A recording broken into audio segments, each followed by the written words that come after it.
এই জন্য ভাই, কে কি বলবে, কিভাবে বলবে, ওইগুলো দেখার সময় নাই। অনেকে মনে করে কি, ধরেন আমার দাড়ি নাই, দাড়ি রাখি নাই, তো রমজান মাস আসছে, এখন থেকে আমি দাড়ি রাখা শুরু করে দিলাম ধরেন। তো অনেকে বলবো, ওই দেখো রমজান মাস আসছে, এই জন্য সে দাড়ি রাখতেছে। আগে নামাজ পড়তাম না, রমজান মাস আসছে এখন নামাজ পড়তেছি।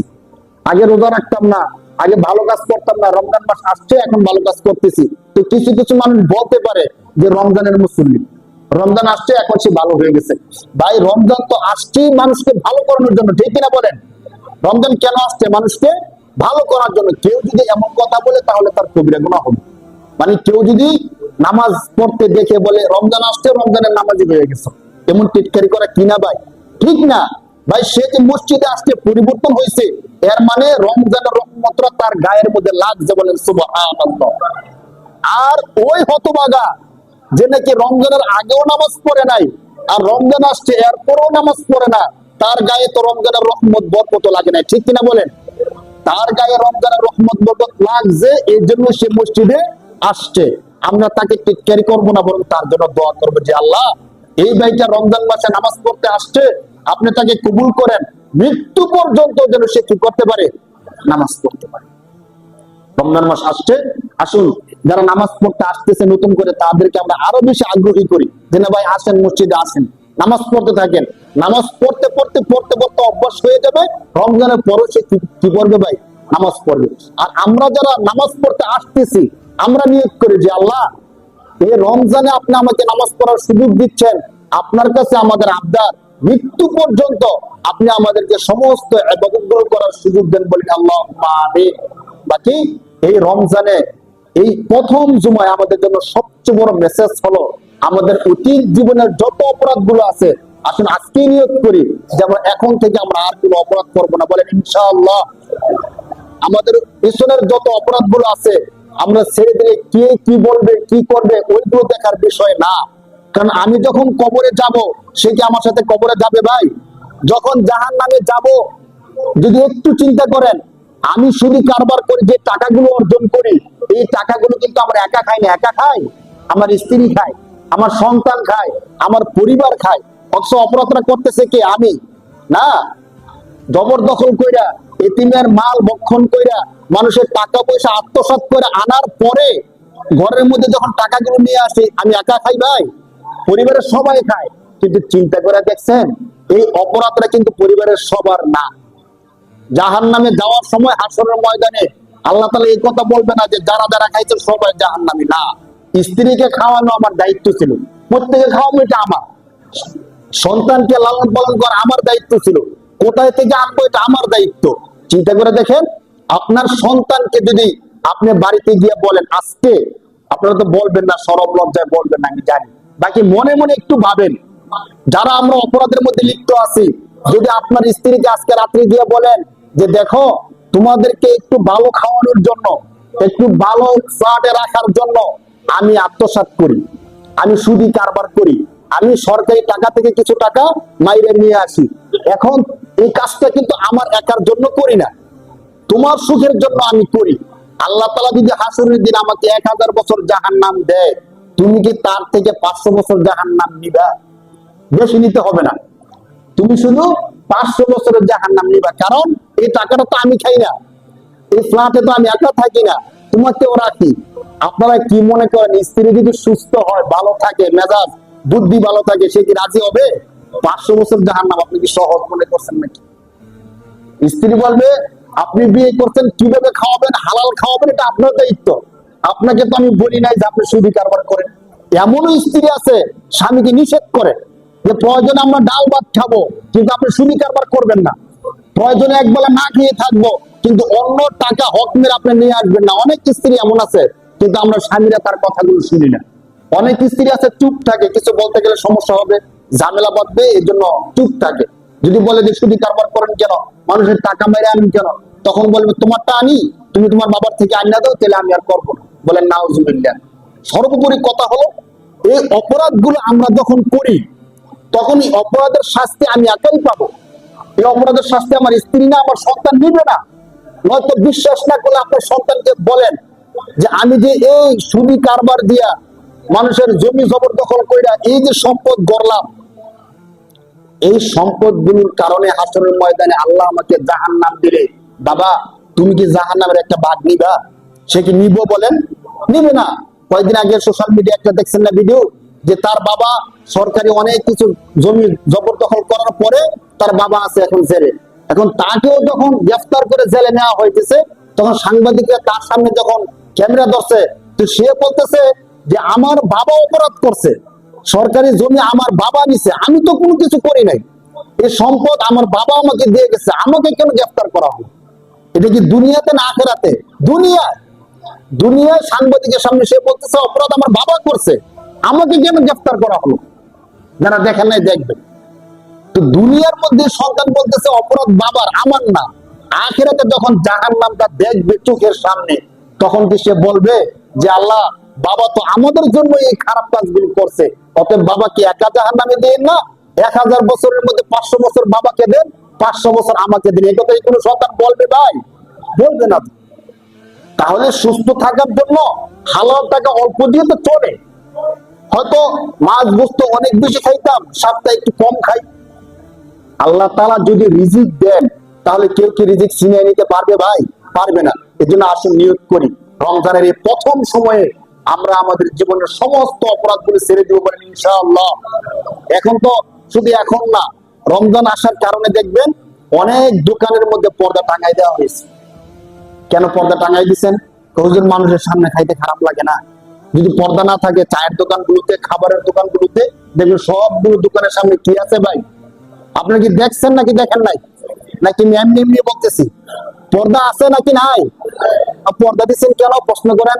হুজুর রমজান মাস, দিনের বেলা মানুষ খাবার খাবে, চা খাবে, বিড়ি খাবে, পান খাবে, মানুষের চোখের সামনে খাইলে খারাপ দেখা যায় না, এই জন্য পর্দা টাঙাই দিছি, ভিতরে খাবে যাতে দেখা না যায়। যদি হিন্দুরা খায় তাহলে তো কোনো সমস্যা নেই।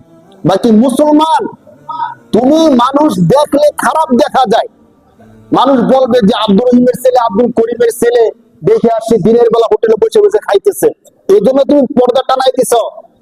কার থেকে বাঁচার জন্য? মানুষের মুখ থেকে বাঁচার জন্য। ভাই, তুমি মুসলমান হয়ে মানুষের চোখ থেকে বাঁচার জন্য পর্দা টানায় পর্দার ভিতরে খাইতেছ। তুমি কি জানো না ওই পর্দার ভিতরে আমার আল্লাহ দেখে? পর্দার ভিতরে মানুষ দেখে না, কিন্তু দেখে কে? আল্লাহ দেখে কি দেখে না বলেন? শুধু আল্লাহ দেখে না, আল্লাহ বলেন, তিরমিজি শরীফের এক হাদিসের মধ্যে আসছে যে একবারে বিদুগুটে অন্ধকার, আমাবস্যার রাতের কালো অন্ধকারে কালো একটা পিপিলিকা যখন হাঁটে, ওই পিপিলিকাকে আমি আল্লাহ দেখি। শুধু দেখি না, ওই পিপিলিকার পায়ের আওয়াজ পর্যন্ত আমি আল্লাহ শুনি, সুবহানাল্লাহ। আর তুমি যে দোকানের সামনে ছোট একটা পর্দায় দিছো, সেখানে কি আল্লাহ দেখে নাকি দেখে না বলেন? মানুষের মুখ থেকে বাঁচার জন্য, মানুষের চোখ থেকে বাঁচার জন্য পর্দা দিছো, আল্লাহর থেকে বাঁচানোর জন্য কি দিছো ভাই? যখন হাসরের ময়দানে আল্লাহর সামনে দাঁড়াবা, যখন আল্লাহ যদি তোমাকে জিজ্ঞেস করে, বান্দা মানুষ থেকে বাঁচার জন্য রমজান মাসে পর্দা দিয়ে চায়ের দোকানে চা খাইছো, বিড়ি খাইছো, পান খাইছো, এখন তুমি করবাটা কি? রমজান মাসে আমি একটা মাস, সারা মাস যা ইচ্ছা তা খাইছো, যখন ইচ্ছা তখন খাইছো, যেভাবে ইচ্ছা সেভাবে খাইছো। শুধু রমজান মাস একটা মাস, রাত্রে না, শুধু দিনের বেলা। এমন হয় যে আমরা রাত্রে বেলা যে খাবারটা খাই, দিনের খাবারের চাহিদা কি হয়ে যায়? পুরো হয়ে যায়। ইফতারি করি আমরা, ইফতারের পরে এশার নামাজের পরে আমরা আবার খানা খাই, আবার আমরা সাহারি খাই। কয় বেলা হলো ভাই? 24 ঘন্টায় রমজান ছাড়া অন্যদিন আমরা খাই কয় বেলা? 3 বেলায় তো হইল। ঠিক আছে না? হিসাবটা দেখেন একটু, যদি একটু চিন্তা ভাবনা করেন। আরো যদি ভাবেন, অন্যান্য সময় তেমন ভালো কিছু খাইতে পারি না, কিন্তু রমজান মাস আসলে সবাই একটু ভালো মন্দ খাওয়ার সুযোগ হয়।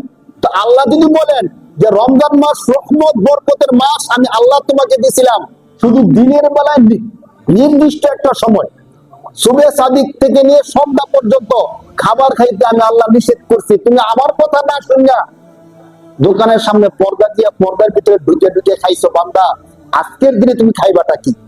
একজন ভাই বলছে, দেখেন আমরা সারাদিন রোজা রাখবো, এই জন্য ভোর রাতে খাওয়ার সময় একটু বেশি করে খেয়ে নিই, সারাদিন থাকতে হবে, খাবার শেষ করার পরে আরেকটু পানি পান করি, যদি ইমাম সাহেব বলে আর 1 মিনিট আছে, সাথে সাথে আরেক গ্লাস পানি পান করি। কেন?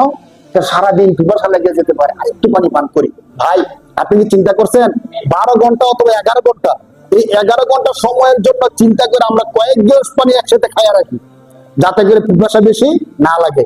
আমরা যারা অপরাধ করতেছি, যারা গুনাহ করতেছি, আপনি কি চিন্তা করতেছেন এই অপরাধ করে করে আমি যখন কবরে যাব, হাজার হাজার বছর কবরের মধ্যে থাকবো, ওই কবরের মধ্যে কত গ্লাস পানি আগে খাইয়া দেওয়ার দরকার? কারণ কবরে তো আমাকে পানি কেউ দিবে না, খাবার দাবার কিচ্ছু দিবে না, শুধু জাহান্নামের আগুন জ্বলবে আমি যদি গুনাহগার হই। তাহলে ওই কবরে কে পানি দিয়ে আসবে ভাই? যখন হাসরের ময়দানে আল্লাহর দরবারে যাব, জাহান্নামের আগুনে জ্বলবো, তখন কে আমাকে খাবার দিয়ে আসবে? আল্লাহ তাআলা কোরআন শরীফের 27 নম্বর পারা সূরা ওয়াকিয়ার মধ্যে একটা আয়াত দিবেন, লাকিলুনা মিন শাজারিন মিন যাক্কুম ফামালিউনা মিনহাল বুতুন। আল্লাহ বলেন, জাহান্নামীরা যারা দুনিয়ার মধ্যে আমি আল্লাহর কথা না শুনে এই পর্দার ভিতরে গিয়ে যে খাবার খাইছো, হাসরের ময়দানে তখন তোমাদেরকে যখন জাহান্নামে দেওয়া হবে, জাহান্নামের মধ্যে কোনো খাবার দাবার আছে? নাই, কিচ্ছু নাই, শুধু জাহান্নামের আগুনে জ্বলবে, বাকি একটা খাবার আছে। কোরআন শরীফের কয়েকটা আয়াতের মধ্যে সূরা সফফাত 23 নম্বর পারা, সূরা ওয়াকিয়া 27 নম্বর পারা, এছাড়া সূরা দুখান 25 নম্বর পারা, এই 3 পারার মধ্যে আল্লাহ তাআলা একটা খাবারের কথা বলছেন যে জাহান্নামের মধ্যে একটা খাবার দেওয়া হবে তোমাদেরকে। খাবারটা কি? খাবারটা একটা ফল, যার নাম হলো যাক্কুম। যার নাম কি ভাই? কোরআন শরীফের 3 জায়গায় আল্লাহ তাআলা যাক্কুম ফলের কথা বলছেন। যাক্কুম ফলটা কি? 23 নম্বর পারার মধ্যে আল্লাহ বলেন, যাক্কুম একটা গাছ, এই গাছের মধ্যে যে ফলটা হবে, গাছটা হবে জাহান্নামের মধ্যে। জাহান্নাম তো আগুনের নাম, জাহান্নাম কিসের নাম ভাই? ওই আগুনের মধ্যে একটা গাছ হবে। আগুনের মধ্যে কি হবে ভাই? গাছ হবে, ওই গাছের মধ্যে ফল হবে। কেমন ফলটা হবে বুঝেন? এরপর আল্লাহ বলতেছেন, জাহান্নামীরা যখন হাজার হাজার বছর জাহান্নামে থাকবে, চিৎকার করতে থাকবে, খাবার দাও, খাবার দাও, ক্ষুধায় আমাদের ছাতি ফেটে যাচ্ছে, তখন আল্লাহ তাআলার পক্ষ থেকে ফেরেশতারা ওই যাক্কুম নামক ফলটা দিবে। সূরা ওয়াকিয়ার মধ্যে এই আলোচনাটা আল্লাহ তাআলা করছেন। এই যাক্কুম ফলটা যখন দেওয়া হবে, মুফাসসিরিন কেরামগণ বলেন, এই যাক্কুম ফলটা একটা কাঁটাদার একটা ফল, দ্বিতীয় হলো সবচেয়ে দুর্গন্ধযুক্ত। এই ফলটা এত দুর্গন্ধযুক্ত হবে যে তার মুখের সামনে নেওয়ারই সুযোগ থাকবে না, এত দুর্গন্ধযুক্ত একটা ফল। তার নাম কি ভাই? যাক্কুম। এই যাক্কুম ফলটা তাকে খাওয়ার জন্য দেওয়া হবে। তার তো প্রচন্ড ক্ষুধা, কি দেওয়া হয়েছে সে ভালো করে আর দেখবে না, দেওয়ার সাথে সাথে সে মুখের মধ্যে দিয়ে দিবে। কোন কোন মুহাদ্দিসিন কেরামগণ বলছেন, তখন এই দুর্গন্ধযুক্ত ফলটা মুখের মধ্যে দেওয়ার পরে কাটা হওয়ার কারণে সে তো গলার ভিতরে ভালোভাবে ঢুকবে না, বাকি ঢুকার পরও পেটের মধ্যে গিয়ে শুরু হবে গন্ডগোল। বিরিয়ানি অনেক ভালো, কিন্তু বিরিয়ানি যখন পচে যায় আমরা কি আর খাইতে পারি? এই পচা গান্দা বিরিয়ানি যদি কেউ খায়, পেটের মধ্যে গেলে শান্তি পায় নাকি অশান্তি হয়? ঠিক যাক্কুম খাওয়ার পরে পেটের মধ্যে আর অশান্তি শুরু হয়ে যাবে। ফামালিউনা মিনহাল বুতুন ফাশারিবুনা আলাইহিল হামিম। আল্লাহ বলেন, যখন তাকে যাক্কুম দেওয়া হবে, সে খাবে, তার পেটের মধ্যে প্রচন্ড অশান্তি শুরু হওয়ার পরে সে তখন চিৎকার করবে, পানি দাও, পানি দাও, পানি দাও। তখন জাহান্নামের ফেরেশতারা আগুনের মতো গরম এমন পানি এনে তাকে দিবে। এই পানি দেওয়ার পরে সে মনে করবে দুনিয়ার মধ্যে কোনো কিছু খাওয়ার পরে পানি খাইলে পেট কি হয়ে যেত? শান্তি হয়ে যেত। এখন পানি খাইলে আমার পেট মনে শান্তি হয়ে যাবে। তখন এই গরম আগুনের পানি সে তো দেখবে না, ক্ষুধার কারণে যখন এই পানি মুখের মধ্যে ঢেলে দিবে, প্রচন্ড গরম পানি, স্বাভাবিক গরম পানি আমরা একটু মুখে দিলে দেখবে সাথে সাথে আবার ফালাই দিই বেশি গরম পানি হলে।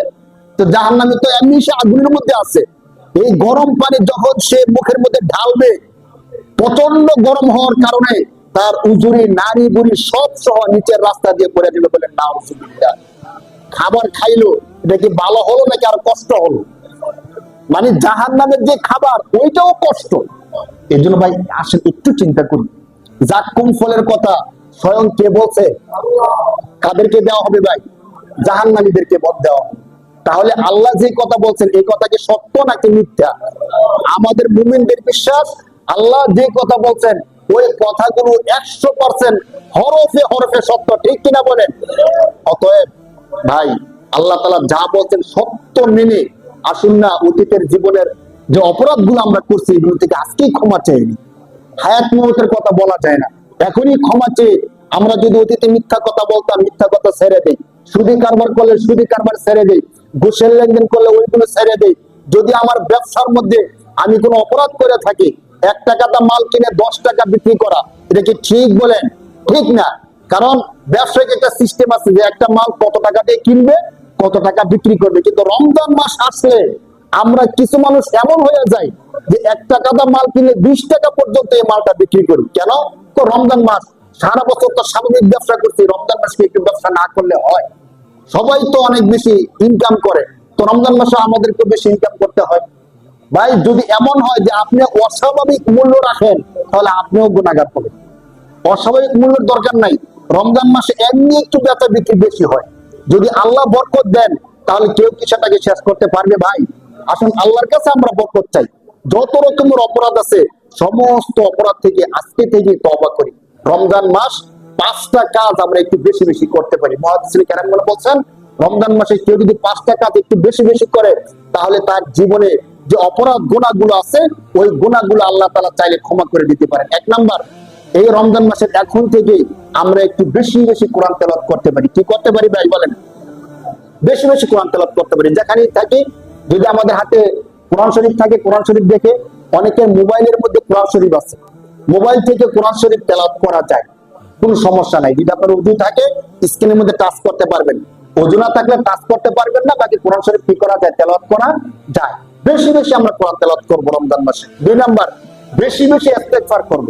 যে আলোচনাটা আমরা শুরুতে করছিলাম, কোন ব্যক্তি যদি ইস্তেগফার করে, আল্লাহ তাআলা তার গুনাহগুলো ক্ষমা করে দেন, আল্লাহ তাআলা তার সম্মান বৃদ্ধি করে দেন, আল্লাহ তাআলা তার রিজিকের সমস্ত সমস্যাগুলো সমাধান করে দেন। বলেন সুবহানাল্লাহ। 3 নাম্বার, ছোট্ট ছোট্ট যে দোয়াগুলো আছে, ওই দোয়াগুলো, জিকিরগুলো আমরা বেশি বেশি করতে পারি। লা ইলাহা ইল্লাল্লাহ, সুবহানাল্লাহ, আলহামদুলিল্লাহ, আল্লাহু আকবার, এই জিকিরগুলো আমরা বেশি বেশি করতে পারি।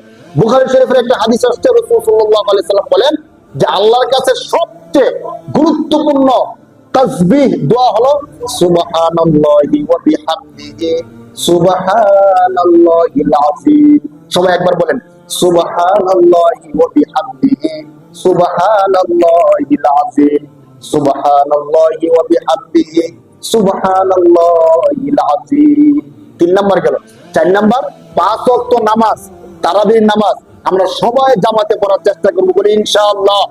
বিশেষ করে আপনাদের কাছে আমার আবদার হবে, যারা 2টা তারাবি পড়ছেন, প্রথম তারাবি এবং এর পরের তারাবি, 2টা যারা পড়ছেন, তাদের 3 পারা তেলাওয়াত হয়ে গেছে, বলেন আলহামদুলিল্লাহ। আপনারা নিয়ত করেন যেহেতু 3 পারা হয়ে গেছে, তাহলে এরপরে যতগুলো তারাবি আছে, কোন তারাবি মিস করবো না, বলেন ইনশাআল্লাহ। প্রথম 6 দিন 1.5 পারা করে পড়া হবে। একটু দেরি হইতেছে, কষ্টের কোনো কারণ নাই।